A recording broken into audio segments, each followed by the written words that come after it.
Since we didn't know that in 2024, they provided 81,222 healthy meals and snacks to youth across our community. And we also hadn't realized that their budget is entirely separate from the budget of the National Boys and Girls Club. The club relies completely on state and federal grants as well as generous donations from our community. And you'll see some of the teens are helping us out this evening with this event. So I'd like to invite Lisa Monduro, the Executive Director, to say a few words. Good evening, everyone, and welcome to the Annapolis and Anne Arundel Counties Boys and Girls Club's Wiley H. Bates site. This is a pretty special building that we're in right now. As many of you know, this is the former Wiley H. Bates High School that served African-American children during the time of segregation, and it was the only one in Anne Arundel County. And we love our legacy because we continue to serve youth and families to spread opportunity and growth throughout not only our city, but our county. I don't know if you all know, how many people know a lot about the Boys and Girls Club? Okay, so you all know that we have 7 independent clubhouses throughout Anne Arundel County. 3 of them are within the Annapolis city limits. So we also have 11 Club on the Go sites. So last year alone, we had 991 registered members that participated in our clubhouses and 814 youth who were at our Club on the Go sites, which is basically a mobile clubhouse that goes into neighborhoods to serve kids and those kids who can't traditionally get into a clubhouse. But we don't just serve the kids in the building. We offer, in those clubhouses, we offer mentoring and programs, but we offer meals, as you heard about the meals that we serve. But we also have a family food pantry at our Severn Center School Club, where we served over 800 families last year. So we're not just serving our youth, we're serving our communities as well. What happens within a Boys and Girls Club, it provides a safe space for our kids. It allows them to grow and to learn and to be accepted for who they are and in communities in which they live. Our youth are the next generation of the voters that are in this room. So we're really excited today to be able to host or be the host site for the Annapolis mayoral debate. Our mission is pretty direct but pretty powerful. It's to inspire and enable all young people, especially those who need us most, to reach their full potential as productive, responsible, and caring citizens. By having the debate here, we are emulating the next generation of great civic leaders. So thank you, welcome, and enjoy. Thank you very much. Thank you so much, Lisa. So a number of you have probably attended several other debates that have happened, and we've decided to do things a little bit differently for this evening. So we developed questions in 3 areas: quality of life, housing and taxes, and regulations. And each question contains a few different components. In order to encourage the candidates to provide comprehensive and specific answers, we gave them the questions in advance. And so you'll see these questions on the handout that was in your chair. Another goal of ours was to allow as much time for audience participation as we could. And so you all should have received an index card on your chair. And if you'd like to ask a question, please write it down and raise your hand so that somebody can come around and collect your questions. If you don't have a card, raise your hand and someone will come and give you a card. And in the interest of time, we'll review the questions in order to cover as many topics as possible, eliminate duplicates, all of that stuff. So for the audience portion of the debate, the candidates will have 2 minutes to answer. And the first 2 questions have been developed by the teens from the Boys and Girls Club here. The questions that we gave the candidates in advance, they'll have 3 minutes to respond. Last, instead of the traditional opening statements, we asked the candidates to give us those in writing, so you'll also see those on your handout. We think it's also very useful and informative to explain our weak mayor system, which gives you some understanding of what the mayor actually has the power to do. I don't know if you're like me, I see lots of posts on Nextdoor and places like that berating the mayor for not doing something that he has no power to do. So it's important to understand what they can and can't do. So I'd like to now introduce our moderators for this evening. This is Karen V. Johnson. She is the founder of the First Christian Church of Annapolis, and Josh Kurtz, who is founder and retired editor of the nonprofit news source Maryland Matters. We have determined the order of the candidates for the questions, and Rhonda gets to go first.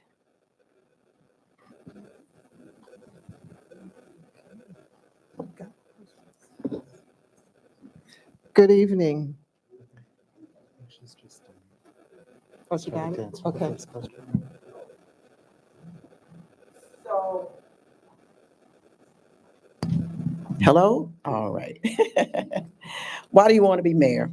This city has given me so much, and I want to give back in a tremendous way. This is why I want to give up my $200,000 salary as mayor over the next 2 years, and hopefully have it go back into providing improved community services for neighborhoods and other suggestions that others may have. Yes, I want to hear from you when it comes to this $200,000. This is a part of who I am and have been all of these decades for my entire life. And this is how I've functioned as a representative, not only my ward, but all of our wards, since all council persons vote on every issue involving every ward. And this is how I will function as your mayor, representing everyone. Serving as your mayor is really a natural extension of my years of public service. I'm prepared to be your mayor on day one, and my qualifications are extremely deep and wide, more than anyone else's. I'm aware of the city's issues stemming from 12 consecutive years on the city council, and I have massive supervisory skills. In Baltimore City, I was extremely successful over my entire 20.5-year term there. You can call Baltimore City an extremely complex business or an extremely complex public service organization and jurisdiction. Either way, Baltimore City was and still is extremely large. I was a vital part of the leadership team there and was a huge part of the day-to-day operations and decision-making processes. For example, at any given time, I supervised 20 prosecutors, 15 support staff, and our division alone handled over 30,000 hearings per year. I trained hundreds of baby prosecutors who were new to the law. 15 of them have sat on every level of Maryland's judiciary, including 1 U.S. judge magistrate on the federal bench, and 3 elected state's attorneys here in Anne Arundel County, Frederick County, and Baltimore City. Also, for many years, I trained all types of law enforcement and police officers in the police academy. In Baltimore, at the total time of approximately 300 prosecutors, 150 support staff, 350 court personnel, 3,000 police officers, and 750,000 residents. At that time, Baltimore City was one of the 10th largest cities in the United States. No one here comes close to the depth of my record. My voting record has been 100% for the advancement of quality of life issues in Annapolis, including the environment, resilience, and sustainability. At the 10.5-year mark in my tenure on the council, and I have some information here, and how many I attended 651 city council engagement events, activities, programs, and meetings, 5,183 other such events, addressed 2,293 individual constituent concerns and issues initiated, distributed over 103,000 emails on various topics, worked 27,076 hours, and driven 21,371 miles. Not only do I work hard, I work smart. Thank you very much.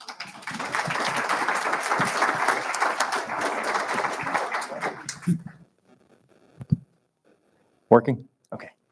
Thank you. I'm Jared Littman, and first of all, I want to thank our hosts, Action Annapolis, thank our moderators, and thank all of you for being here and showing this interest in choosing your next mayor.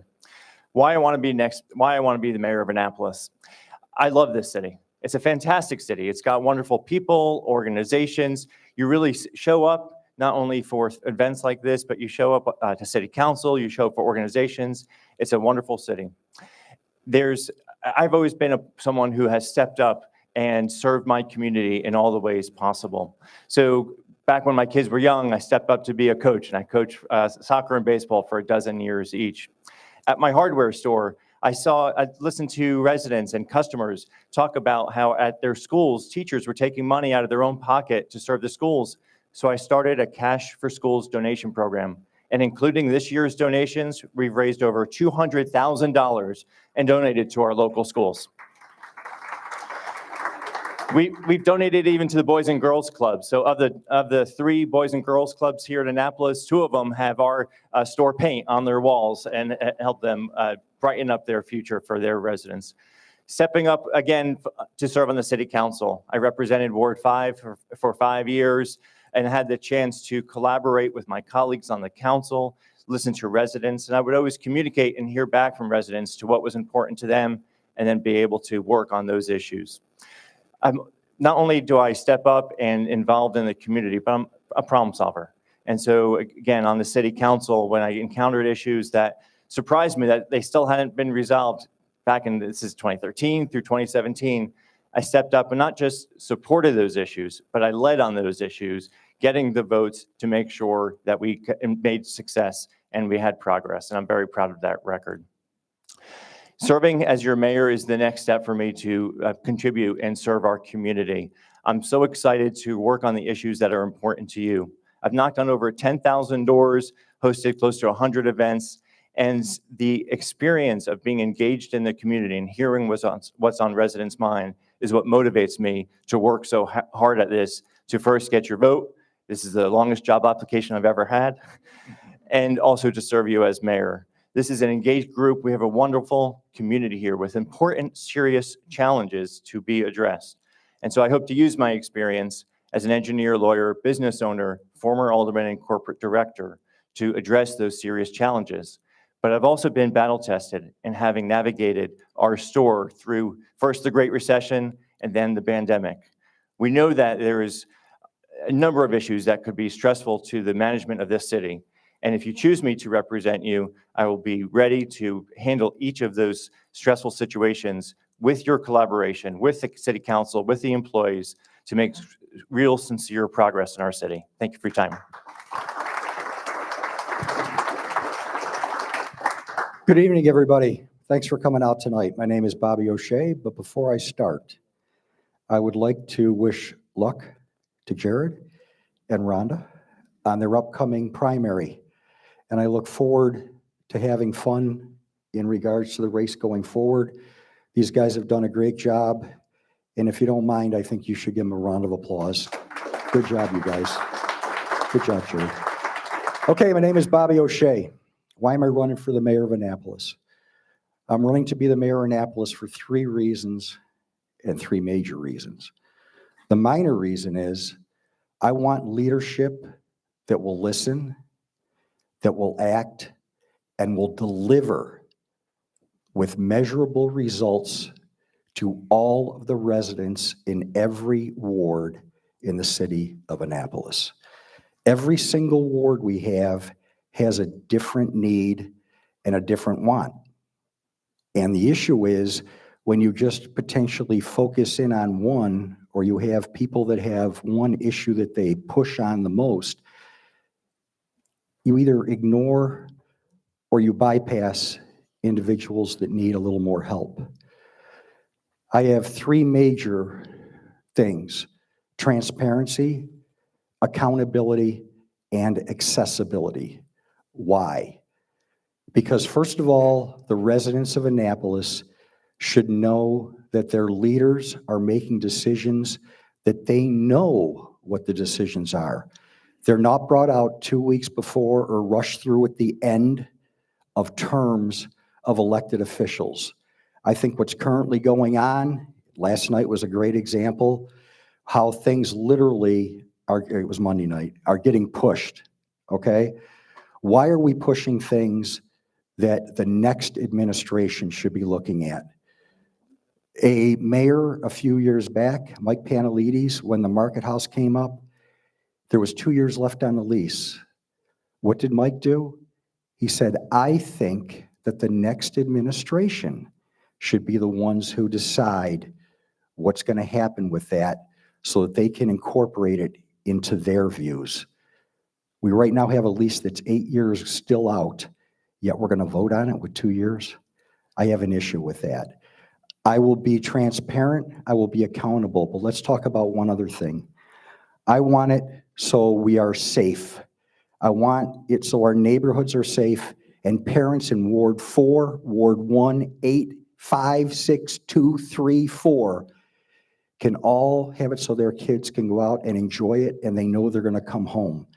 I want a place that creates memories for our citizens, and I want a place that when I'm done running, you'll say I did a good job. My name's Bob O'Shea. I really appreciate you guys coming out tonight. Thank you very much. Thank you.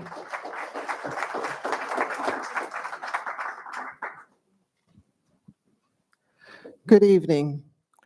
Our first question that we would like to present to you is dealing with the quality of life. Annapolis, like many other cities, suffer from significant economic inequality. The loss of county, state, and federal funding for individual residents, as well as for city programs and services, will increasingly impact our most vulnerable citizens. These concerns include the inability to pay rising rent and utility costs, reduced medical care, limited employment opportunities, food shortages, unsafe housing conditions, poor air and water quality, inadequate public transportation. The question: how would you, as mayor, work with the city, county, state, and federal officials to balance reduced funds with the need to protect all Annapolitans facing these profound economic challenges that shape our quality of life?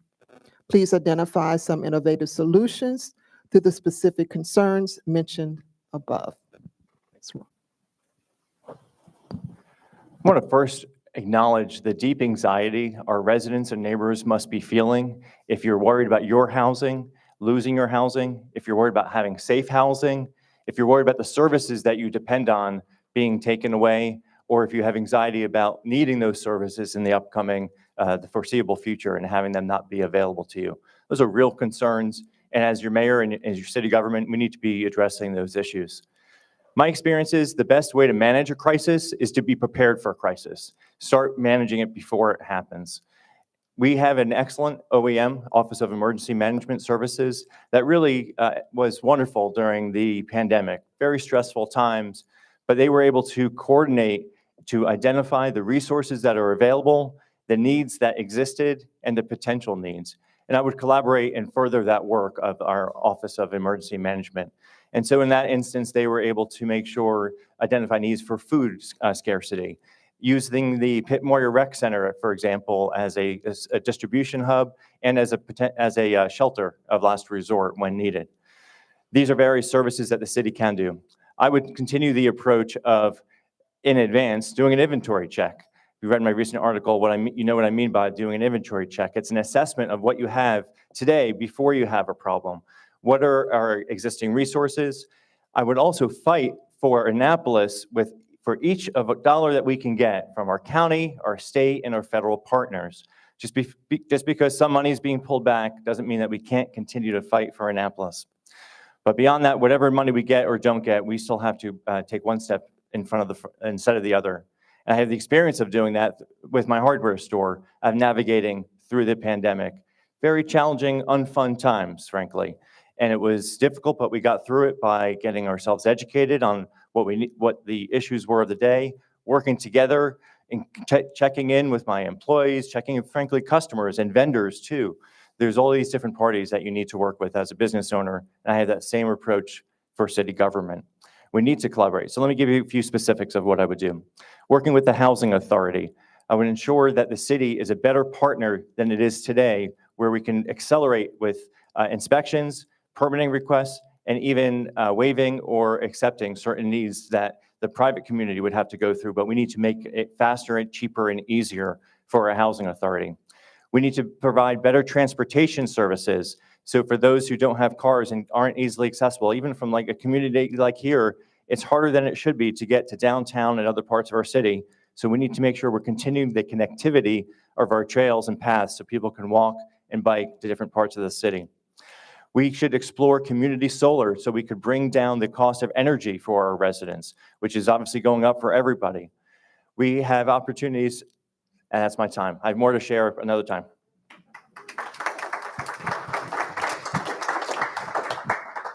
So here, once again, is a question in regards to housing that an answer is different for every single citizen in the city of Annapolis. Why is that? Because some people think it's not affordable because they've lived here for a while and taxes have raised so much that they potentially are going to sell a home that has been in a family for 2 or 3 years, 2 or 3 generations, because they can't afford the taxes anymore because they're on a fixed income. Affordable housing is also something for someone who's living in, say, Eastport, over at Eastport Terrace or Harbor House. The first thing about affordable housing, and I've said this every time and I will keep saying it, and I understand it, affordable housing doesn't mean anything if it's not livable, comfortable housing. How do you have housing where people literally are getting sick? How do we have housing where people turn a blind eye to issues that any one of us would know need corrected? My issue that I really want, I want to look into infrastructure. I want to look into balance. What does balance mean? How are we going to put some of these homes that people want? You know what's going on at Tyler Heights, where they want to now start doing mixed use, multi-level. These are single-family homes. These neighborhoods and communities have a feel. Ward 4 has a feel. The thing about it is if we make it so we tax the people that, number one, pay for the bills, that make it so that the less fortunate have a nice place to live, how are we going to literally advance forward? I really feel that affordable housing is something that everybody needs to look at, and more than that, I want, if you want, we'll take a piece of paper, and I want everybody to just write one definition of what affordable housing is. To some people, it's moderate income housing. To some people, it's low income. To other, it's Section 8. Once again, I don't care what you say, and it's not just our city council, it's the government. When you talk about affordable housing in regards to CNI, have them tell me what the definition is. Okay, are we talking about Section 8 housing? Are we talking about moderate income housing? What I would like to do is I want to make it so that we go to the communities and ask what they'd like. I've actually been over to 4, and 3 or 4 people that are a little bit surrogates for me in there came up with a couple ideas. One of them is, could we maybe do something to make it so these people can actually get out of Section 8 housing? Make it so that people that deserve to be able to get a home, to potentially get generational wealth that has been taken away, that we can reestablish it. Thank you very much. Please feel free to ask any questions later on. Thank you.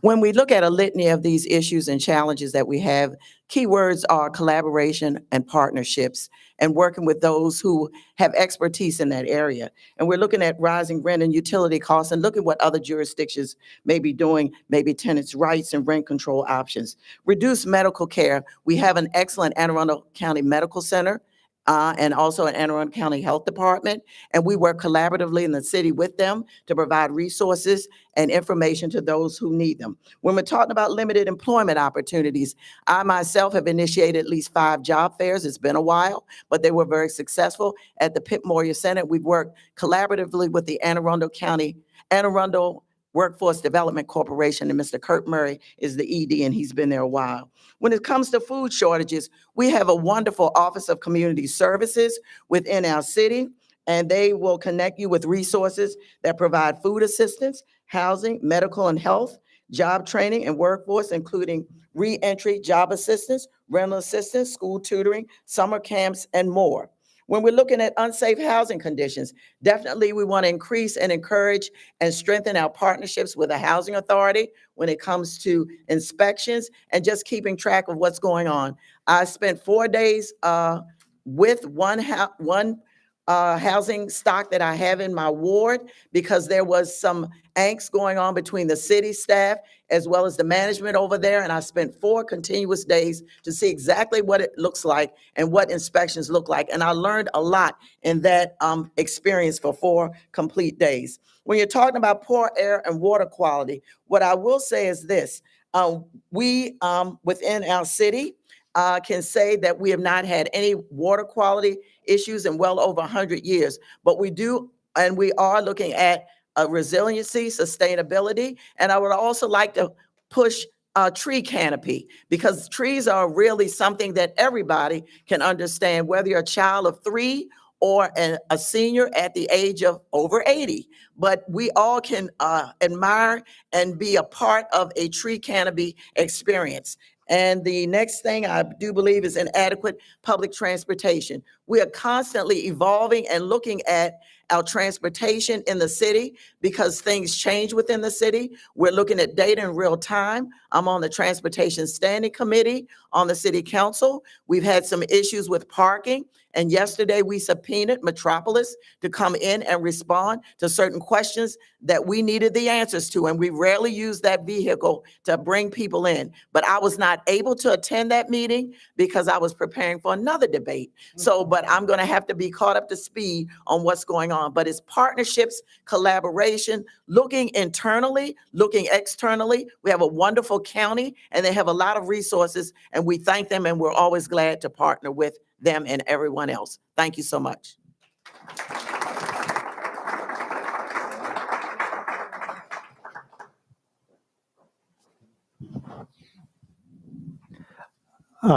You've each touched on housing a little bit in your previous answer, but we hope to drill down a little bit.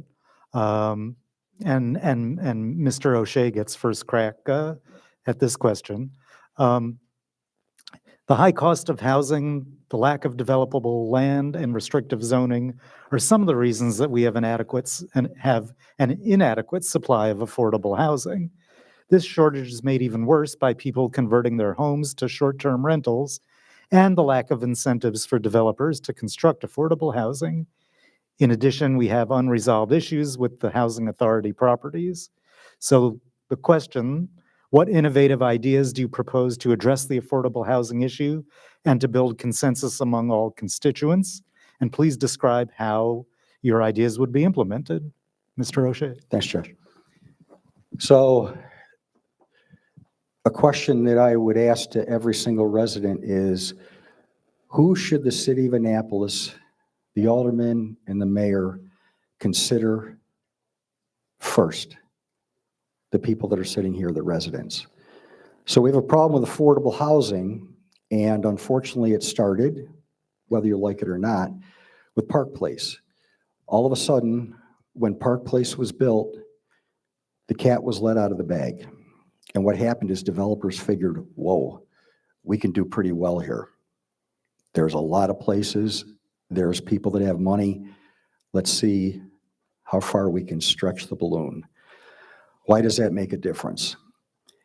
Because we have a city council that right now is making decisions in regards to STRs, short-term rentals, ADUs, okay, whether you want to call it ancillary or accessory dwelling units.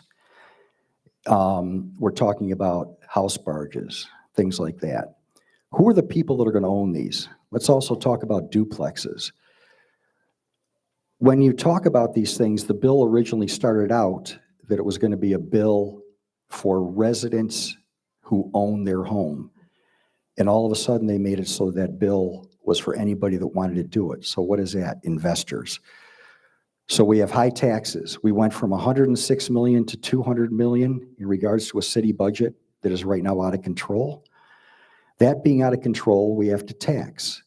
If we tax, how do we make it so that we have affordable housing for people that aren't in that $7,500, $125,000 pay? And let's take something else to that. Usually when you have people making $75,000 to $80,000, how many people in that home are making that?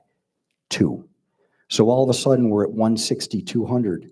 Now let's take those less fortunate people that are making $16,000, $25,000, $30,000.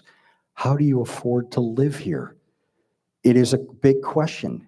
Yet when you have people that don't understand, you guys know the term cause and effect. Our city is really good at something, passing laws, bills, ordinances. They do not understand cause and effect. And what's worse than cause and effect? They don't enforce the laws that they implement. I was just told by some people, guess how they're doing these short-term rentals and rental units? Virtually. They're not even going in to inspect them. And then on top of that, let's talk about another problem. You talk about, I'm going to go back to the people that I feel a lot about, who have no control over their lives. We're the ones who control it. The people in Section 8 housing, where they complain, they don't even look at their freaking fire smoke detector. Thanks, you guys.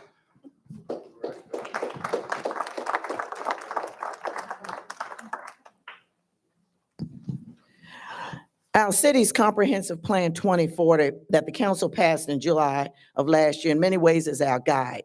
Small area plans, which we can take a look at each ward and determine what type of housing stock would be appropriate, whether it would be a duplex, 4 condos. So we want to take a strategic look at that. And with that comprehensive plan, it was over 500 pages. And I read everything from the table of contents to the very end. So I understand and most of it, and also respect what it brings. We also had ward profiles where each council person was asked to list 6 things that they want to see within their ward, and that was extremely helpful. In Ward 3, for example, in town courts, one of the mandates that I required the developer to do was to provide home ownership classes to their residents and others. That's a great stepping stone because some residents need stepping stone guidance and assistance, helping them to move from public housing to subsidized housing to market rate to a pathway to home ownership. For example, right here today, Ms. Tony Strong Pratt and her husband Steph are here.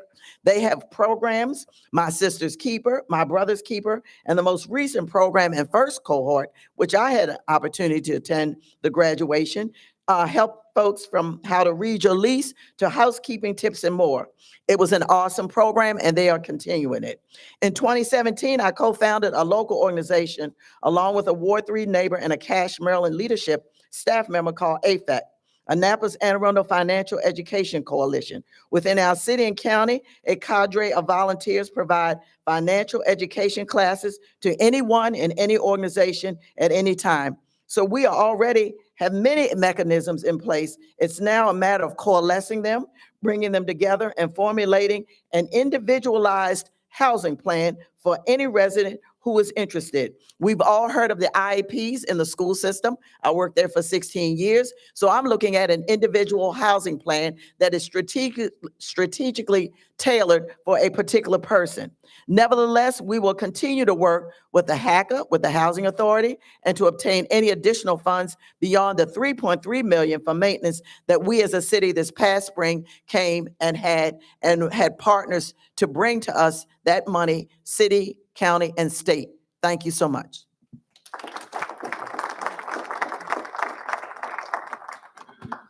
I appreciate the concerns about housing, and it's not enough just to criticize current state. We need real solutions. And I've talked about when it comes to housing that we need a point person. We have someone in charge of major departments like police, fire, permitting. We should have someone as a point person for housing. So we talked about in the question, and we listened to 3 points. Short-term rentals, number one. Number one, we have too many short-term rentals. They take over neighborhoods, they reduce the housing stock, and they disintegrate our neighborhood feel. We not only have too many of them, they're too dense in certain neighborhoods. So my 3 points for short-term rentals, I would make sure our new inspector is able to effectively reduce the unlicensed short-term rentals in our community. I would reduce the total number of short-term rentals, and I would focus on the density issue. We don't need to invent these solutions. They exist in other communities through lottery systems, through short periods of times that people have ability to have short-term rentals. We next talk about incentivizing the development for affordable housing. The problem with our current system is that it's reactive. It's the same process for review for anyone applying for a system, anyone applying for a permit.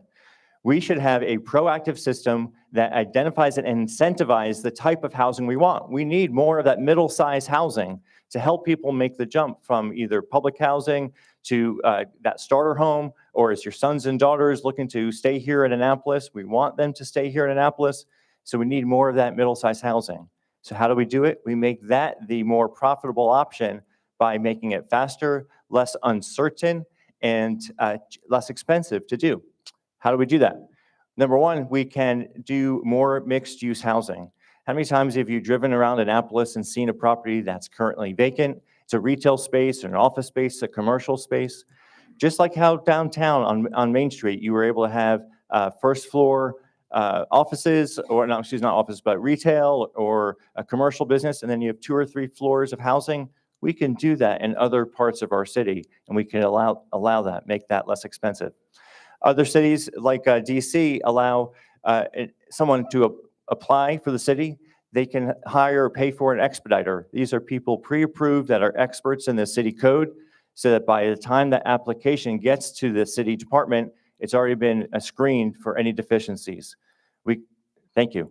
The third piece I want to get to is more about how we can incentivize, but I want to make sure we talk about the Housing Authority. Housing Authority, HACA, is under real assault right now, not just here, but around the country. A federal dollar is being threatened to be pulled away. We need to make the process easier for HACA by, like I was talking about earlier, to be a better partner for the Housing Authority. My time is just about up, but we need to provide real solutions to make it profitable and incentivize the type of housing we want in Annapolis. Thanks for your time.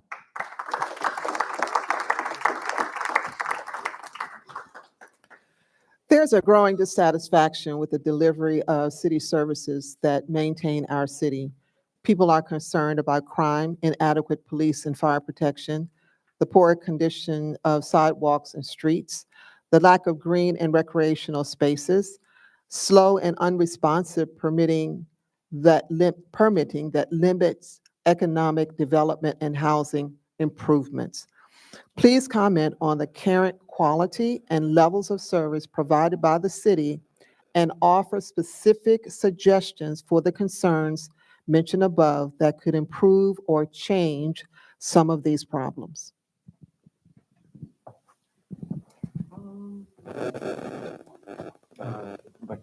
Back to one, Ron.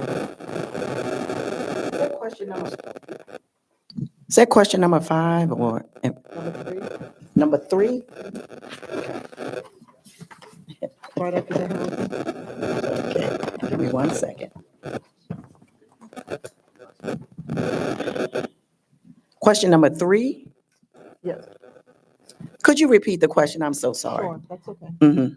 There's a growing dissatisfaction with the delivery of city services that maintain our city. People are concerned about crime, inadequate police and fire protection, the poor conditions of sidewalks and streets, the lack of green and recreational spaces, slow and unresponsive permitting that limits economic development and housing improvement.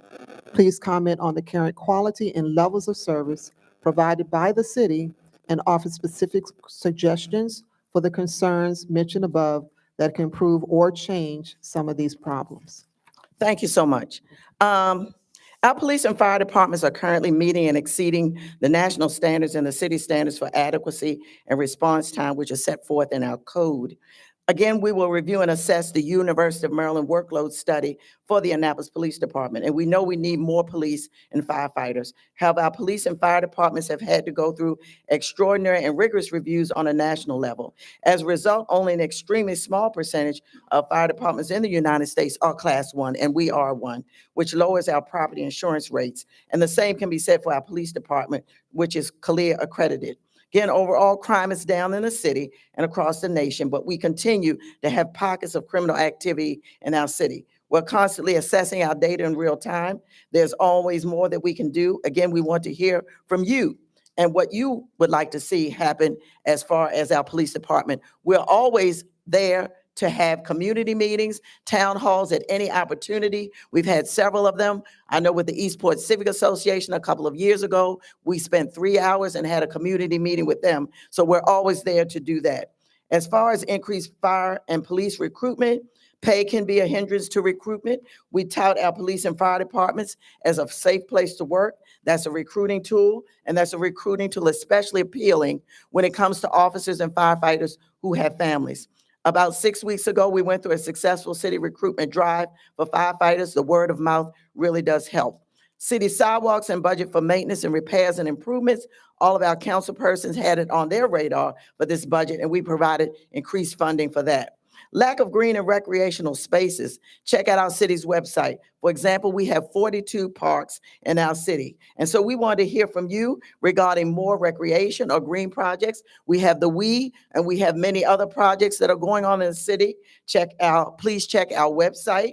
As far as permitting process, it's been an arduous process up until 2013. We had only 2 planning and zoning directors, Eileen Fogarty and John Aronson. Since that time, I've run out of fingers and toes as to how many planning and zoning directors we've had. But Mr. Jakubiak will be celebrating his 2-year anniversary with us tomorrow. And what Mr. Jakubiak has done has been tremendous, moving it along. He's hired new people. The processes, the portal, the online has been incredibly active, and it has been one that residents, we're getting good feedback on that as well. So Mr. Jakubiak, we can give him a shout out. The first thing he did when he came here, he asked each one of us to give a tour of our ward, which was incredibly successful, looking at housing stock as well. So we're on the move to do better, and he's here and he knows and has a successful team, and we're very proud of that. But it's an ever-evolving process. It's not a perfect process, but we're moving ahead in the right direction. Thank you.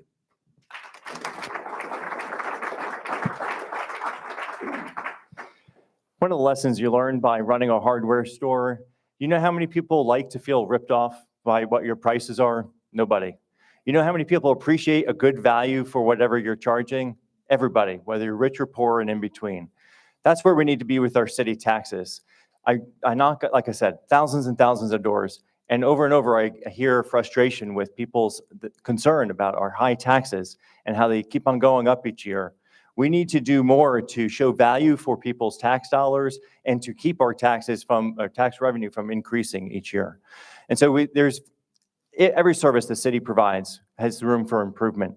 We talk about public safety and infrastructure as being 2 core services that the city provides.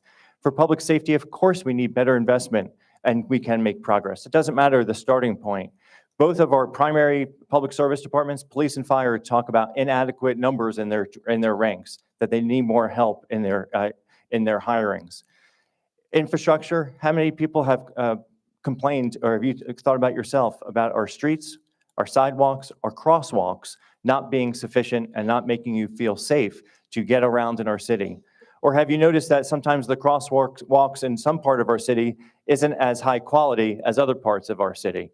We need to address that and have equality of services, of infrastructure and safety throughout our city. We don't have enough recreation services. I can't tell you how much I enjoyed coaching. I can bring it up a few times because when kids have opportunities to be on teams and have teammates and have a productive use of their time, it gives them a release of energy, it gives them a purpose, and they really enjoy it. And we have one of our best assets right around the corner from here, Reamswell and Field, that's been unable to use because of prior contamination. We need to put that project as a top priority and make sure we put that field back in service as quickly as possible. We need recreation to offer all of our youth throughout the entire city access to recreation. I know I had another point I want to make. Permitting. Our comprehensive review is top priority for me because it is so expensive and uncertain whenever you apply for something. As homeowners, it is so difficult often to get a permit to do basic things. I've knocked on one door, person just had a rotted wood piece of deck on their porch. They wanted a permit to approve that. And it took them four months to get a response to that. Our permitting department should have on their website the most common types of applications with what they consider the gold standards of those applications, so that all of us as homeowners, when we want something done, you look to that website, go, that's what I need. I'm going to submit an application that matches that for my particular need. By the way, not only is that good for you as a homeowner, think of how good that is for the city department, because now they're not getting applications that don't meet code and they have to send back and have a long communication. Thanks for your time.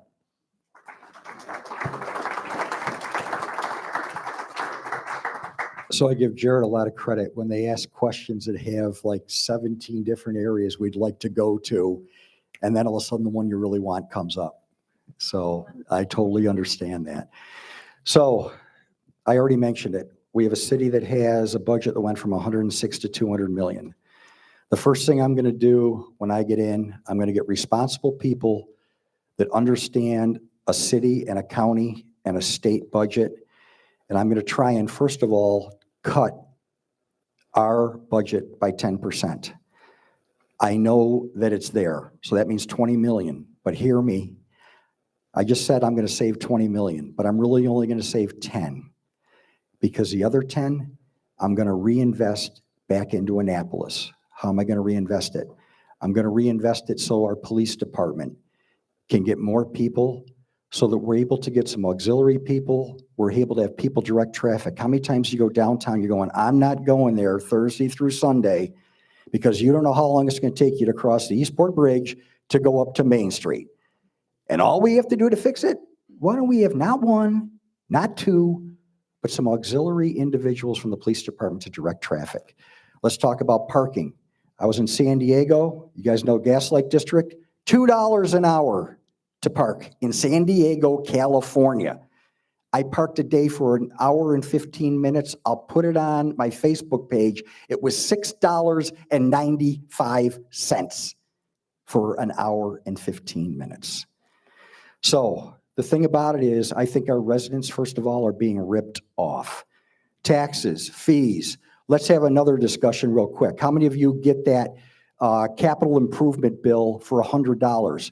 Wait to see your capital improvement bill that you're about to get when the city starts moving forward with City Dock and they decide they're coming into our pocket to pay for it because all of a sudden they didn't plan properly, cause and effect again, because we have a little issue with FEMA, okay? Listen, Annapolis has to be able to stand on its own. Something else I want to be able to do is my police department, and I've already talked with Chief Jackson, I spoke with Kevin Simmons, two really informed people. And I talked about, could we do like walking neighborhood walks? Do you guys know about the thing where all of a sudden presence reduces issues, okay? When all of a sudden there's someone there, someone who wants to do something, it's like, I don't know. I am going to tell a story. Can I tell it? It's her story. I went to Facebook and it was a reel. And it was really neat because Kevin said this to me also. There was a child and he's playing in that, but he maybe has that idle mind, the devil's workshop. Yet all of a sudden what happens is, what happens is that young kid, there's someone who comes up and says, hey, take this envelope or take whatever, and can you go deliver it for me? That's how you start getting in trouble. I want to reduce that. I want to make it so our kids have an opportunity to grow. Thank you.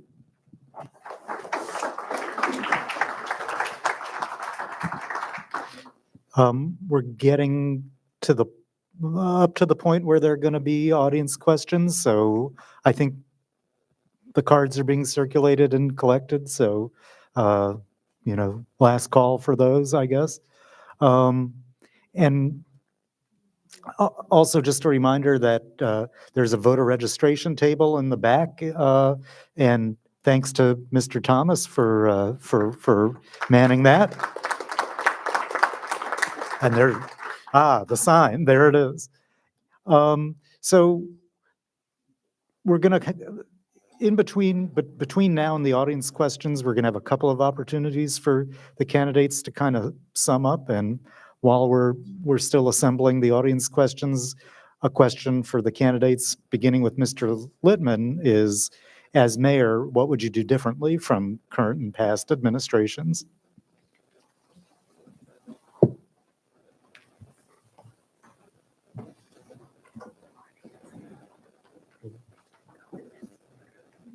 Excuse me. Do you want to do the audience questions? Or... Do this, right? Okay.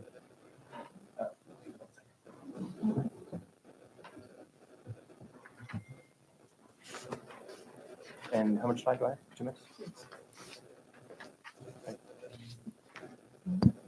Has anyone here run a business or organization? You know, the number one thing, most important thing you do there is culture change. At my business, it's so important to have a culture of customer service, and we've won awards for it. Our city government needs to have that same sort of culture where we're resident focused, where you pick up the phone and you call the city, you send an email, and you get a response of, how can I help you? How can I get to a yes for you as quickly as possible? So often I hear complaints of, it took me so long to get a response. That's not good customer service. So we need to really focus on our customer service. I applaud the work that's been done in recent years for big projects and assets that really add value to our city, but there's always opportunity cost. You can't do everything at once. And that's what I think has been put to the wayside or not been focused on as much as a focus on customer services. Residents don't feel heard, and they don't feel a trust for their city government if they don't know what the process is. If they feel like decisions are being made behind closed doors. So what I will focus on is increased communication. So that means being around in different parts of the city, having town halls in different parts of the city, all the parts of the city, each ward. My goal is twice per year, once on budget issues, like what the county executive does, and once on all other issues. I would have regular office hours, so anybody could come to my office, or I might even do traveling office hours to make myself more easily accessible. There's a real value to having city government leaders like directors be in your wards, walk with you to identify. So when we're talking about this sidewalk is not adequate, so I can't get my kids to school safely, walking that with somebody who actually could do something about it when they see there's a telephone pole and a fire hydrant and your stroller can't go by when you have a 3-year-old and you're trying to take your 5-year-old to kindergarten. These are real practical issues that are really abstract unless you see it and live with it firsthand. I will have increased responsiveness by accountability. And so this means when I work with staff and leaders, we're going to set ourselves goals and then hold ourselves accountable. You're going to hold me accountable, I'm going to hold directors accountable, and I have an obligation to them to clear hurdles and burdens so that they can be successful in their path. We're going to define what success looks like in a very public way. We talk about the need for increased housing. Well, that's a pretty abstract concept. It's like if I go in the store and I ask how sales are here and they say it's better. I don't want to hear better. I want to hear percents. I want to hear numbers. We need to define what success looks like. If our goal is for more affordable housing, how many units? The comp plan calls for 1,500 units by 2040. Anybody here know how many units that means per year? How we're being measured to know whether we're successful or not? Does it mean an equal number every year from now till then? We need to be really transparent and think through those things so that we could be responsive and hold ourselves accountable to you. I want to thank Linda for having me have to pivot on my feet.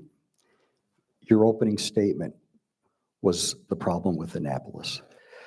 Wouldn't it be nice if, just like the Boys and Girls Club, the city of Annapolis could potentially reach its potential?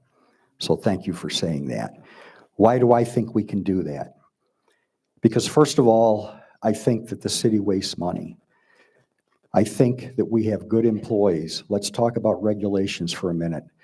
Why is it that a small business, a guy saves 50 or 60 grand and wants to open a business and it takes him 1.5 years or 2 years and it costs him over his 50, 60 grand and he never even potentially is able to open because he literally has spent his savings? Why does it take 1.5 years to 2 years? Why is it that our Parks and Recreation, that they send out a couple hours before a baseball game, sorry, no baseball tonight because it might rain? I'm sorry, I'm a person that I think that we have potential to do shared services.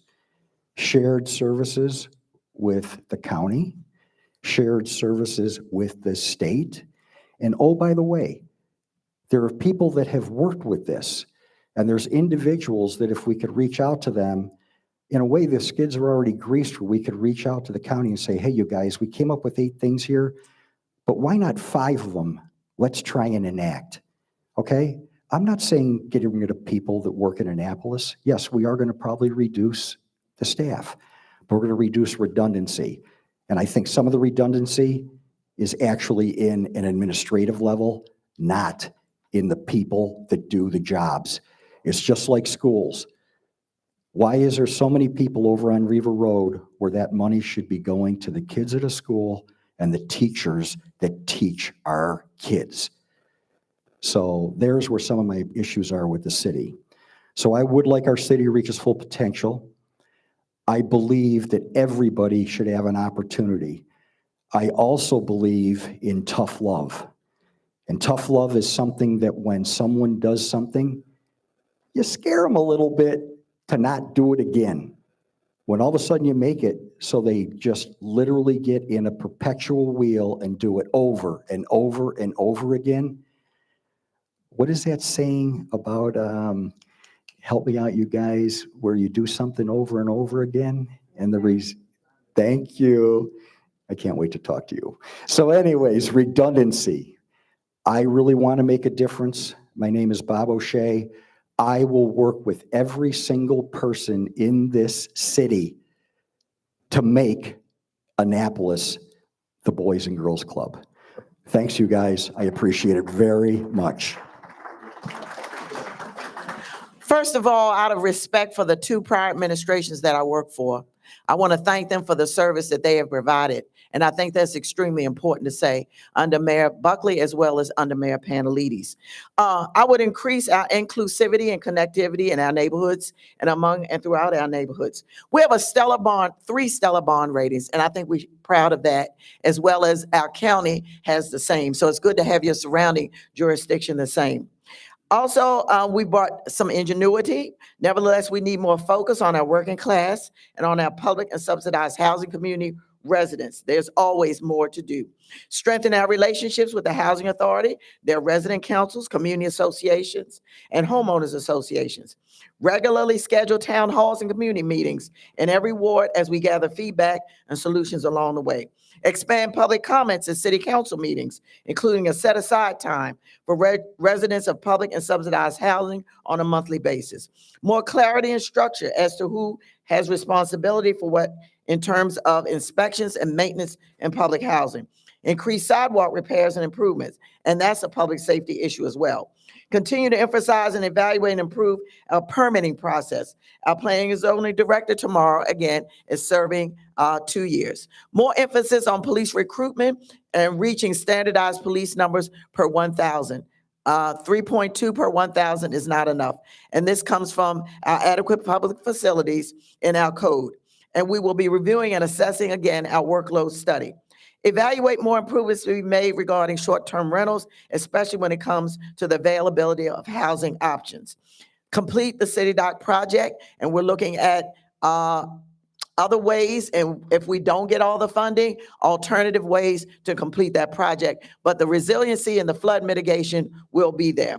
Strong support for historic preservation downtown. And many of these things I've indicated to you right now. They've been on my website for several months. These are things that I determined, being on the council this long period of time, know that this is what we need to do, is do a little more community outreach, a little more regular on our different communities, and be more regular and in our communities, and make sure if we're going to have a meeting with a community twice a year, and it's going to be the second Tuesday of the month in March and September, then we will be there whether one person is there or 100 people. But we want that consistency. I really like the structure and the consistency of that as well. So, and shared services. We're already doing some shared services, and you can call them partnerships or shared services. When the police or fire have to respond to a county situation, or they have to respond to us or to the Naval Academy. So those are considered shared services as well. And so we push that. Also, we're doing procurement. We started doing procurement, shared services with the county. Thank you.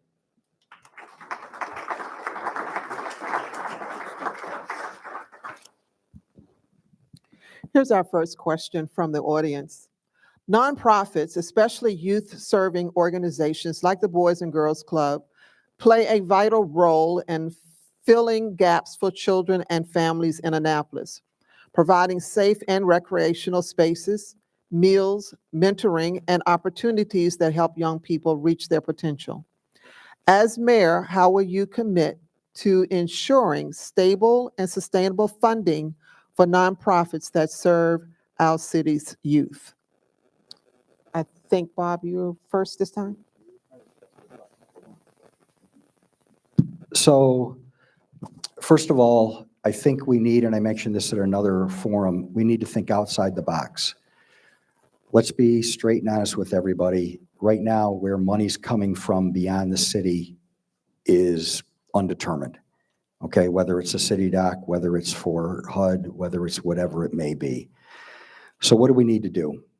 We first of all need to make it so that, as I've already mentioned, the city of Annapolis itself is able to stand on its own feet. And then when we do get the grants, or it may be a brick or whatever it might be, then it's sort of like a little bit icing on the cake because we've been financially sound. I also think we need to go to the private sector. And what does that mean? We go to people in the community, and there are a lot of them, that if we reach out to them and say, listen, we'd like to maybe do a program to help disadvantaged or kids in regards to sports programs. And possibly you'll get some individuals to donate money to make it so we can do programs like that. We need to be able to ask. In what I do, everything is literally 10 digits away, a phone call. That's one of the problems we have right now. People only communicate via this thing. You can't be nice to people. You can't tell people that you appreciate them, because the only way they know how to communicate is here. You call up somebody and say, hey, we have an idea. We know that you're into sports. We know you like sports. Can we get you involved maybe at the Boys and Girls Club? Can we get you involved at the rec center? Can we get you involved in Ward 4, Ward 5, whatever it may be? And possibly with some of your resources, we expand. Things are only going to get worse for a little while, and then we need to come up with outside of the box thinking. I hope you guys agree with me on that. Thank you.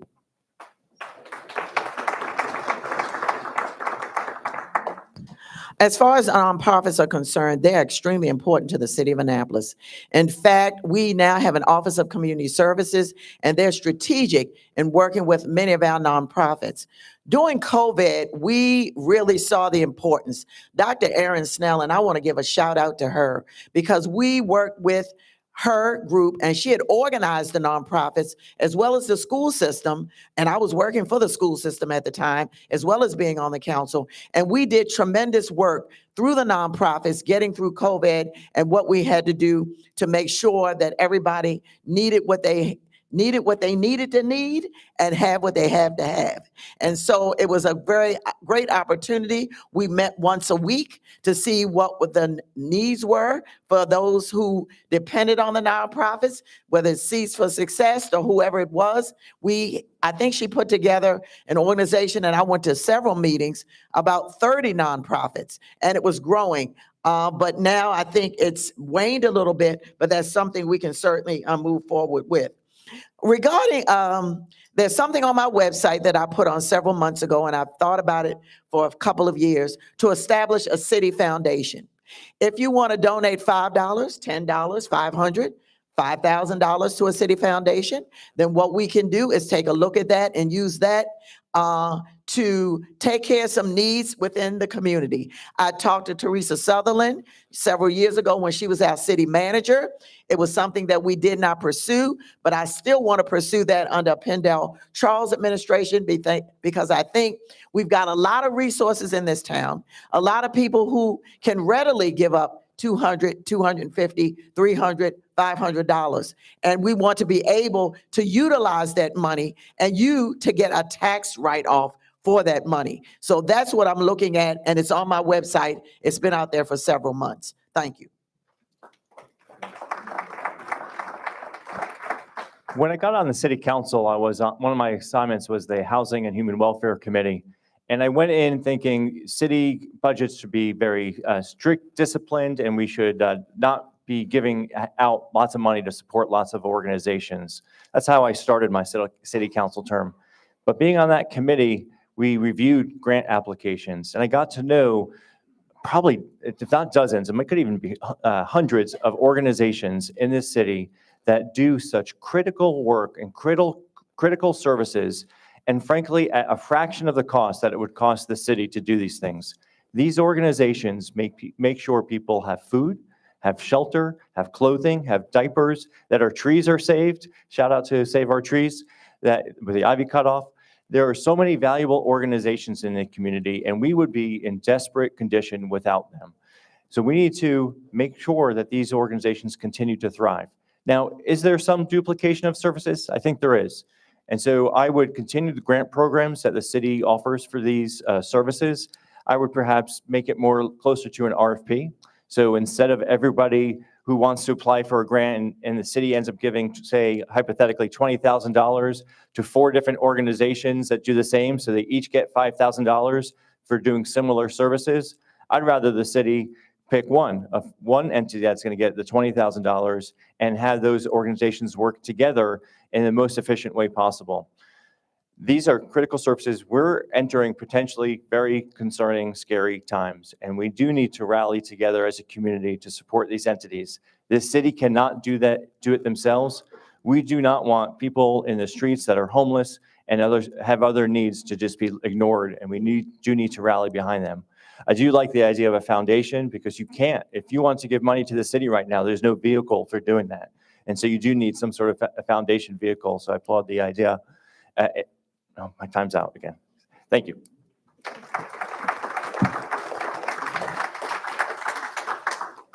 Just a reminder that it's 2 minutes to answer these audience questions. And this one, we'll begin with Alderwoman Pindell Charles. It's a question about crime and cameras.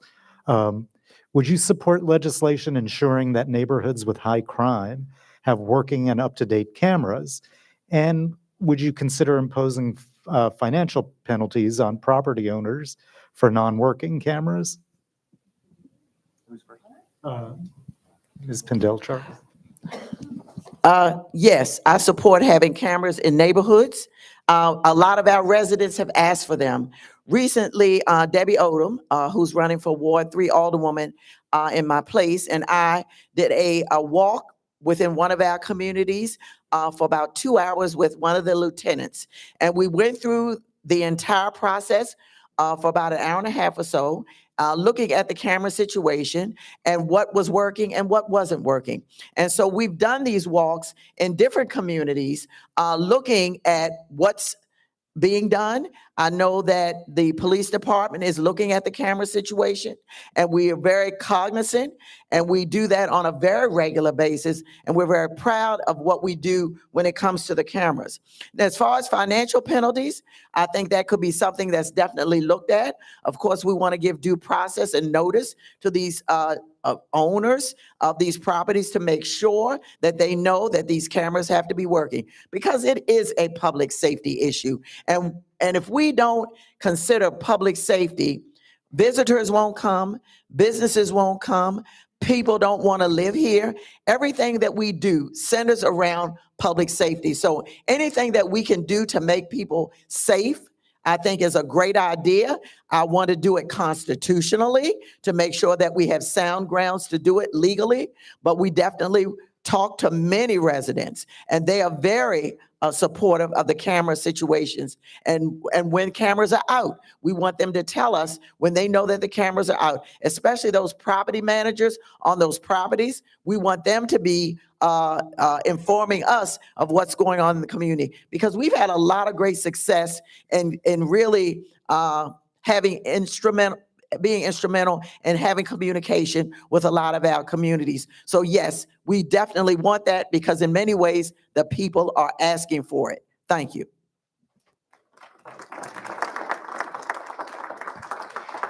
So I support the use of cameras in communities. I have security cameras inside and outside my building, And I'd welcome the city asking for access to the camera feeds like the county is doing for businesses in the county. I'd be happy to share my feeds. And in fact, I've done it informally when situations have come up. I would stop short of, I'm not too crazy about the idea of fining people for not putting cameras in. We have so many restrictions on businesses. Cameras are expensive. Maintaining them is expensive. There's dozens of reasons why your camera would not be working at any given stage. And so I would stop short there. But the city putting cameras in more locations, as long as they were constitutionally done correctly, meaning not an invasion of privacy, I'm a fan of. I would also, we could use drones better when there's a call for a 911 call. Police being able to send a drone with a camera on it gets to the destination faster than the police do, gives them greater insight to what to expect when they arrive on the scene, is really valuable. So there's a lot of great use we could use with cameras. We could also be using new technology that has computerized reviewing the feeds on those cameras, so it's not so expensive to have people monitoring those cameras. Cameras by themselves don't do anything if either you're not reviewing it when something's happened or you don't have someone reviewing it in real time. And there's great technology out there, and we could be using that assisted technology, AI technology, to greater use. So I think that's answered the two parts of your question. Thank you. So I agree with my opponents that we should look into cameras. I've been here since 2000, and I remember at one point there were cameras in neighborhoods, but because of either constitutionality or laws or whatever else, they were taken down. There's something else in regards to the fine part. What's good for the goose is good for the gander. So if you're going to fine people because their camera isn't working or there's an issue with it, you don't have them up, those city cameras should also have some sort of penalty if they're not working properly. The city itself is so great, once again, at passing ordinances and everything else. Here we're doing a little project down at City Dock, and environmentally, we all are concerned about our environment, but Whiting Turner and the city had no issue discharging the water into the water while they were doing the construction. I'm sorry, that's hypocrisy, and I don't want to hear we didn't know. It's called ignorance. So in regards to the cameras, I think they are good. I one time asked a question. These are the ones that get me in trouble. I'm going to have a couple people that are going, oh no, what's he going to say? I went to some communities and I said, can I ask you a question? Why is it that when something happens in your community and the police are looking for help, it's like no one wants to say? Because the problem is those groups get together and they make it very clear, don't you say a word. I'm sorry, we need it, that our police department, as I already mentioned, has a presence so that families, so that kids can feel comfortable being in their backyard, enjoying an evening, maybe doing a barbecue. And I'm sorry, that is for every single ward in the city of Annapolis, Maryland. Thank you.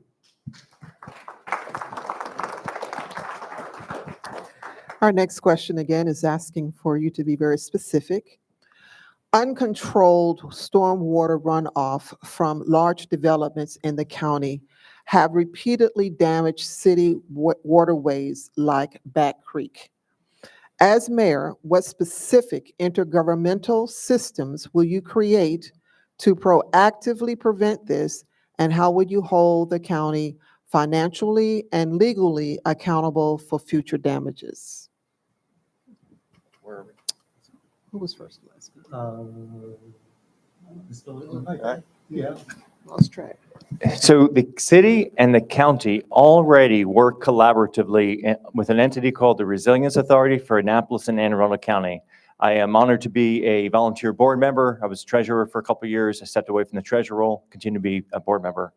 The Resilience Authority is a terrific example of shared services, efficient use of your taxpayer dollars, and mostly the Resilience Authority has been able to get outside dollars. The Resilience Authority exists to address climate resilience issues. Stormwater is absolutely something that the Resilience Authority can address. The county already has excellent stormwater management controls. It's award-winning. We have an excellent person there, Eric Michelson. I would love to see the city work more collaboratively with the county on addressing stormwater. Like a lot of issues, stormwater doesn't know boundaries between city and county, and so we need to address this. Stormwater is a bigger issue than most people realize. If you haven't experienced flooding in your house, this is a serious issue. It's significant cost to your family if you get flooding in your basement, flooding on your roads so you can't travel. It surprises me how often when I've knocked on doors and people raise this issue to me as a top issue of theirs, how every time it rains, I'm told that our streets are flooded. It's backing up closer and closer to our house. I'm really concerned about this issue. I hear that over and over again. So we can use Resilience Authority as a vehicle. We can collaborate better with the county. The city has some resources, but frankly, it's not enough to deal with all of the stormwater issues. And so your options are either charge more on the stormwater fee or work more collaboratively. I choose to work more collaboratively so we don't need to raise your funding more.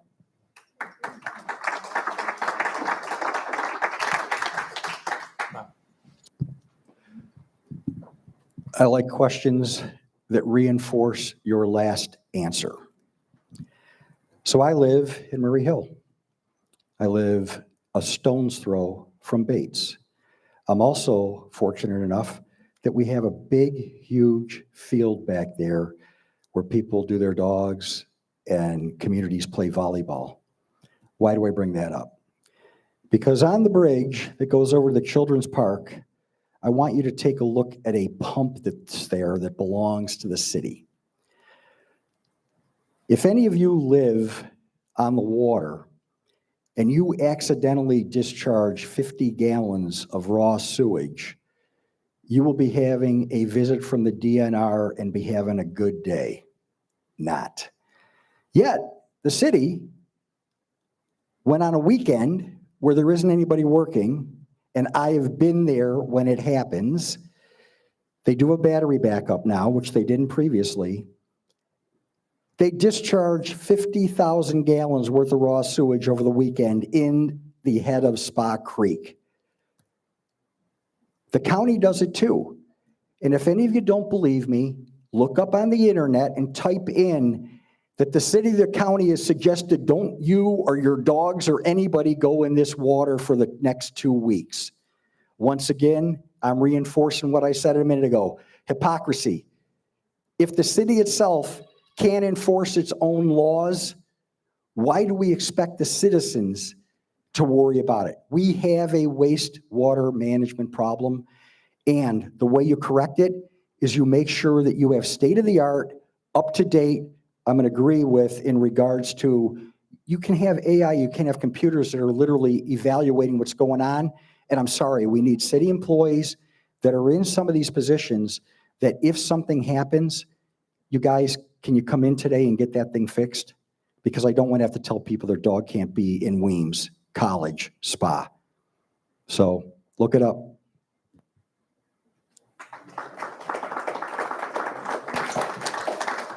I can't say enough about the Resilience Authority, and that came under our administration, the development of it and the partnership that we've developed. I've had several meetings with Mr. Matt Fleming, who's the executive director. We receive regular reports from him, and I'm proud to say that we are very pleased with the work that they are doing. I want to push back on one thing that was said in the last question about the community engagement between the police department and the city. Last year, I was at a national night out, and one of our sergeants had a vendor table, and he was blowing bubbles with a little child, I guess it was about 3. And they were having a good time. And I mentioned to him, I said, think back about 7 or 8 years ago. This would not be happening. I could see a mother running over and saying, don't go near that police officer. Get away from that police officer. Come over here. And he looked at me, the sergeant did, and he said, Alderwoman, you're exactly right. This would not have been happening 7 years ago. And so we're very proud of the outreach. Those are the little things that many of us do not see on a daily or weekly or monthly basis. There's a lot that goes on behind the scenes in running a government. And sometimes we make it look flawless.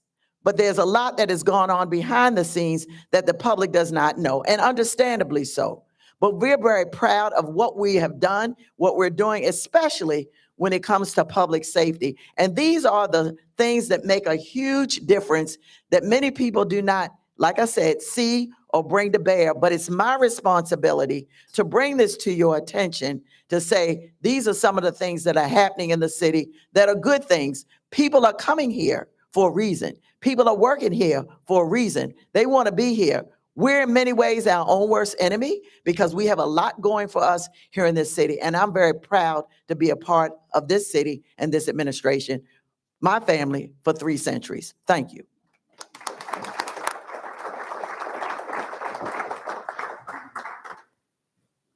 Okay, I have to warn you all that we have more questions than we have time, but we'll try to rip through a few. And this one is for Mr. O'Shea, starting with Mr. O'Shea.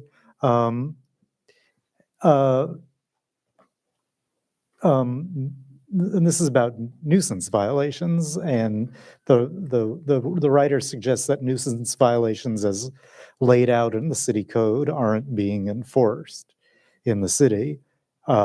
Several properties often have health and safety violations, and the question is, would you enforce the nuisance code, and what would you do to make sure that owners are bringing their properties up to code? So I'm going to see if I can figure out, as I answer the question, who wrote that question. Here's why. Didn't we have a question a little back ago where I had actually, in a way, answered this? So the city creates an ordinance, a legislation, a bill, whatever it might be, and they pass it. Unfortunately, some of the people up there don't understand, as I already said, the cause and effect. And the final thing is they don't enforce it. And that is what this question is. First of all, as I already mentioned, a couple people came to me and said right now the city, in regards to rentals, SDRs and that, they're not even going and doing it. They're doing it virtually. Something was brought up tonight. You can't do everything virtually. I've lived in my home since 2007. I've been here since 2000. So I've been here 25 years. My house was a new home that was built. It was a 2-story home. But guess what? They're using drones now to go look at my house. I have not applied for a permit. I haven't applied for anything.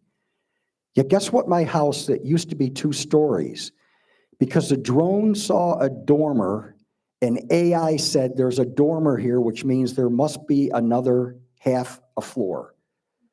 You already know what happened to my assessment. What happens in regards to this nuisance? If you don't know how to enforce the laws that you initially establish, how do you expect them to actually go out and enforce them? And I will enforce the laws that we have. And oh, by the way, the city will be responsible in regards to enforcing the stuff that they do. We should have the professionals there making these decisions. When they make the decision and the decision's good, it should be a go. They shouldn't come back 6 months later and say, oops, we made a mistake, and you're going to correct it. Not going to happen.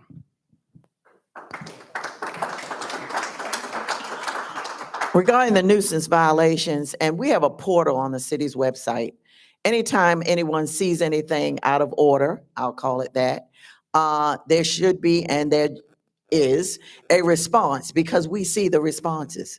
Somehow or another, for the transportation portal, I don't know how this happened, but I'm the only alder person who's on the list who sees every parking violation that comes through. And I would say within 15 minutes, Brianna Denton, who works for the system, responds to that person, sends somebody out, takes a photo, screenshots it, and brings it back. And I know there's one person in this audience who we receive quite a few from, and we do respond when we see them and when there are problems. And so I'm very proud of the portal that we've developed. It's not a perfect system, but anytime there is a problem, we will get a call or I'll get an email and say, Rhonda, there's a problem in so-and-so area.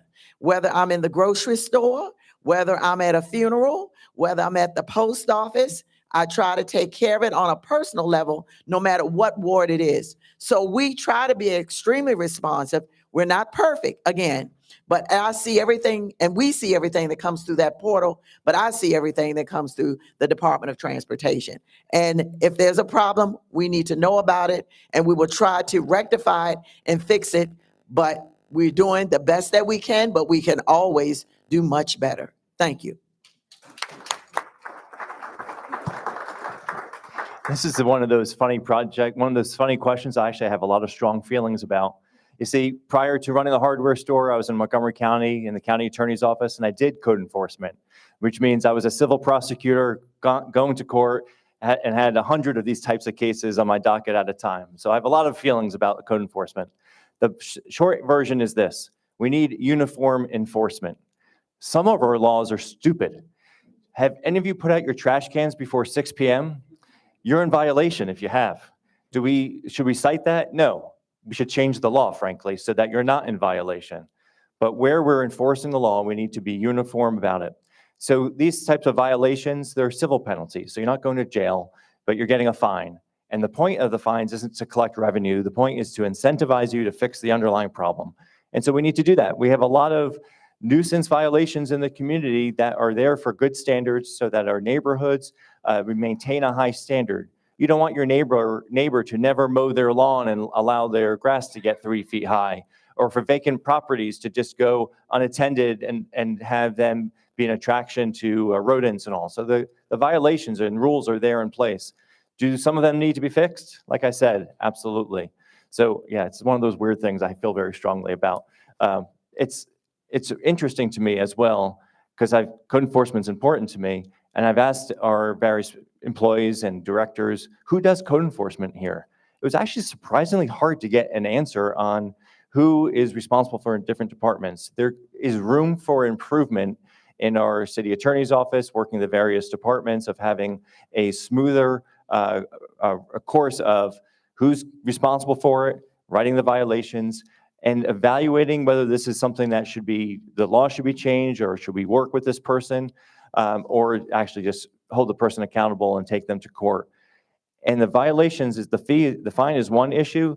The separate part of it is a court order to enforce it and to enforce the correction. Thank you.